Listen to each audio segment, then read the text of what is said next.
abadde ayigiriza mu mmisa eno kitaffe mu Katonda Severus Jumba ategeezezza nti wadde okuŋŋaanira ewamu Namugongo ku mulundi guno kwasaziddwamu okusabira mu bitundu byabwe kwongedde okunnyikiza eddiini mu bakkiriza.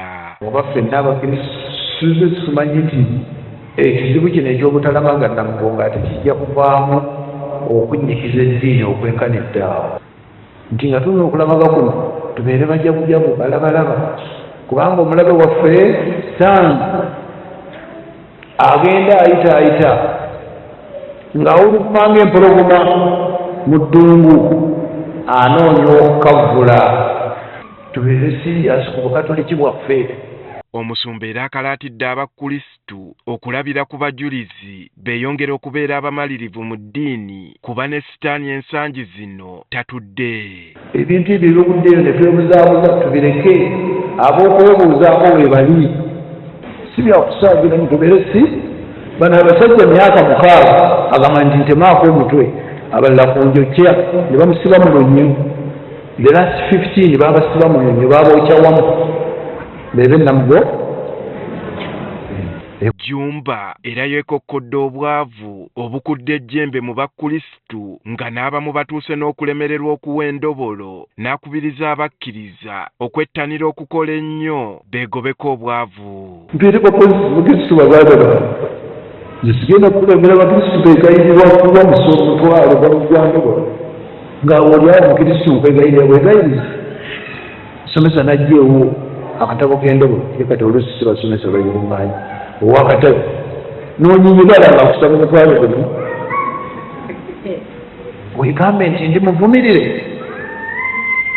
omutwalo gutya nti gwe gw'endobolo amazimba tya tukooye.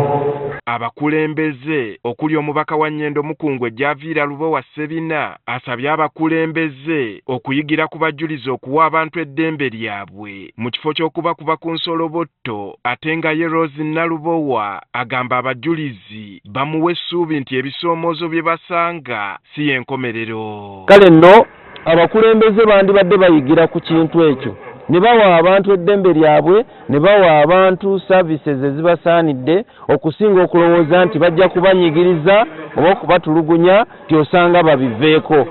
So akati ffe ab'omulembe guno twandibadde tukwata empisa ennungi. Nze nsaba era nga nsabira abantu bonna message gye mbawa nti mu kusoomoozebwa kwonna kwe tusisinkana mu nsi eno nga tulabira ku bajulizi ba Uganda ffe abasomedde eddiini emyaka emingi tulemenga kuterebuka. Abakristu mu ssaza lino bategeezezza nga bwe beenyumiriza mu bajulizi naddala abasibuka mu ssaza lino olw'okubeera ekyokulabirako mu nsi yonna. Abajulizi naddala nga abasinga bava mu ssaza lyaffe lino erya Masaka Diocese baatuyamba nnyo okutumbula Uganda yonna mu nsi yonna. Naddala Kalooli Lwanga ava wano ewaffe mu ssaza ly'e Masaka wano Ebirinzi.